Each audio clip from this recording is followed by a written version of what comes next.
नमस्कार। जैसा कि आप जानते हैं, स्कूल लर्निंग और क्लासरूम इंटरेक्शन के अलावा आज के समय में ई कंटेंट बहुत इम्पोर्टेंट रोल अदा कर रहा है। पर ई कंटेंट को यूज़ करते समय, डाउनलोड करते समय, एडिट करते समय या रिप्रोड्यूस करते समय कुछ सावधानियों को ध्यान में रखना पड़ता है। आजकल ज़्यादातर ई कंटेंट कॉपीराइट्स के साथ आता है। तो आइए आज जानते हैं ओपन एजुकेशनल रिसोर्सेज के बारे में, यानी OER के बारे में। The open educational resources are teaching, learning and research materials intentionally created, reside in public domain and licensed to be free for every user. You can say end user. The end user can own, share and in most cases modify also.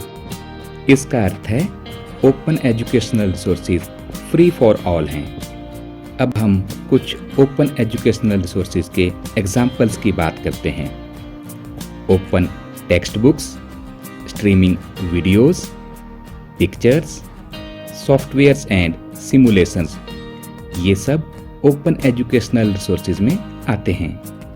आपने simulation word कई बार सुना होगा। ये simulation क्या होता है? A simulation is the imitation of the operation of a real world process or system over the time. अर्थात simulation एक असली प्रक्रिया की नकल होती है, बिल्कुल कंट्रोल्ड एनवायरनमेंट में। उदाहरण के लिए एक पायलट हवाई जहाज उड़ा रहा है। जो परिस्थितियाँ, जो एनवायरनमेंट वह वहाँ फील करता है, सेम टू सेम हम कंप्यूटर स्क्रीन के सामने पैदा कर सकते हैं एक कंट्रोल एनवायरनमेंट में। वैसे ही लेफ्ट टर्न, वैसे ही right turn, wind speed, pressure, सब कुछ वैसा ही महसूस होता है। इन सब को ही हम सिमुलेशन कहते हैं। और आज हम जिस सिमुलेटर की बात करने जा रहे हैं उसका नाम है fat, PHET, fat, physics education and technology. इस सिमुलेशन में ना केवल फिजिक्स के सिमुलेशन हैं, बल्कि मैथ, केमिस्ट्री, बायोलॉजी और अर्थ साइंस के भी सिमुलेशन हैं। पहले हम सिमुलेशन को ऑपरेट करना सीखेंगे, फिर हम देखेंगे कि किस तरह रियलिटी में क्लासरूम में स्टूडेंट सिमुलेशन का यूज़ करते हैं। इसके लिए सबसे पहले आप अपने कंप्यूटर या मोबाइल की स्क्रीन में क्रोम को ओपन करें, यानी कोई भी ब्राउज़र खोलें। सर्च ऑप्शन में आप टाइप करें PHET, फैट। जैसे आप एंटर दबाते हैं, आपके सामने एक स्क्रीन ओपन होगी जिसमें fat free online physics, chemistry, biology, earth science ये दिखाई देगा। आप इस लिंक पर क्लिक करें। हमारे सामने सिमुलेशंस की विंडो ओपन हो जाती है, जहां आप ऑल सिमुलेशंस के ऊपर क्लिक करें। ये सिमुलेशंस सब्जेक्ट वाइज हैं। आप सिमुलेशंस को सब्जेक्ट वाइज भी खोल सकते हैं। इसके लिए आप फिजिक्स चेक बॉक्स को चेक करें तो सिर्फ फिजिक्स के सिमुलेशंस ओपन होंगे। अगर आप केमिस्ट्री पे क्लिक करेंगे तो केमिस्ट्री के, मैथ के ऊपर क्लिक करने पर सिर्फ मैथ के सिमुलेशंस। तो आज हम जानेंगे फिजिक्स के कुछ सिमुलेशंस के बारे में।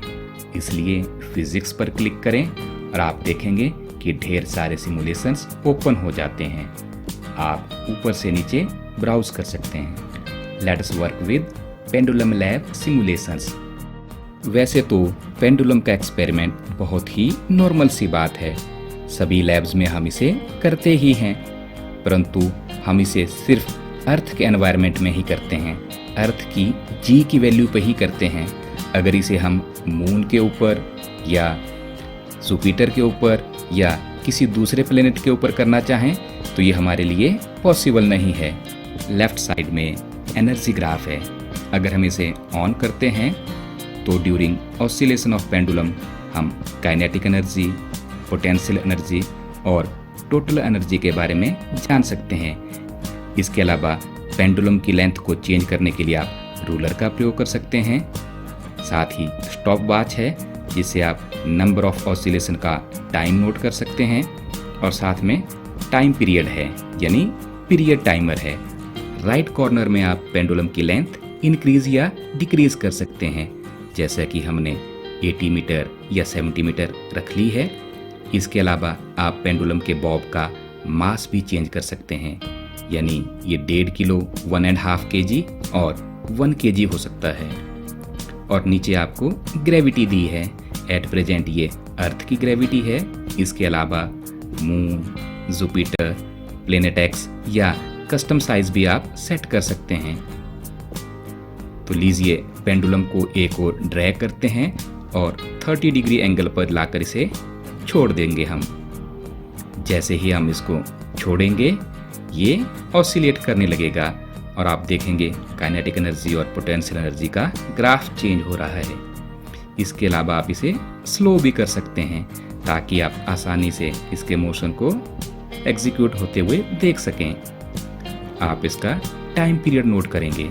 जैसे ही आप क्लिक करेंगे सेंटर से एक साइड, फिर वापस दूसरी साइड पूरा, और वहाँ से वापस फिर सेंटर तक, यानी कि पूरा एक ऑसिलेशन और टाइम पीरियड आपके पास। आप ऑसिलेशन का टाइम भी नोट कर सकते हैं, जिससे आप मैन्युअली टाइम पीरियड निकाल सकते हैं 20 ऑसिलेशन के लिए, 30 ऑसिलेशन के लिए या उससे ज़्यादा ऑसिलेशन के लिए। आप एनर्जी ग्राफ को और जूम करके देख सकते हैं। आप देख सकते हैं किस तरह काइनेटिक एनर्जी पोटेंशियल एनर्जी में कन्वर्ट हो रही है और वापस दोबारा से पोटेंशियल एनर्जी काइनेटिक एनर्जी में कन्वर्ट होती है।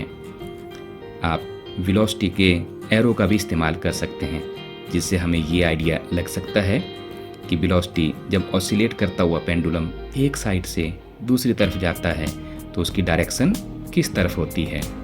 इसके अलावा आप एक्सेलरेशन के पॉइंटर का भी इस्तेमाल कर सकते हैं, जिससे बच्चों को बिल्कुल क्लियर हो जाएगा कि एक्सेलरेशन किस तरफ और कब कैसे चेंज होती है। इस वक्त खास बात है कि हम अर्थ के एनवायरनमेंट में हैं। जैसे ही हम मून के एनवायरनमेंट की बात करेंगे तो जो ऑसिलेशन है वो बहुत दूर तक चली जाएगी, क्योंकि वहाँ पर ग्रेविटी कम है इन कंपैरिजन टू अर्थ। तो आप देख रहे हैं जो ऑसिलेशन है उसका टाइम पीरियड बहुत ज़्यादा बढ़ गया है और वो बहुत ऊपर तक जा रहा है।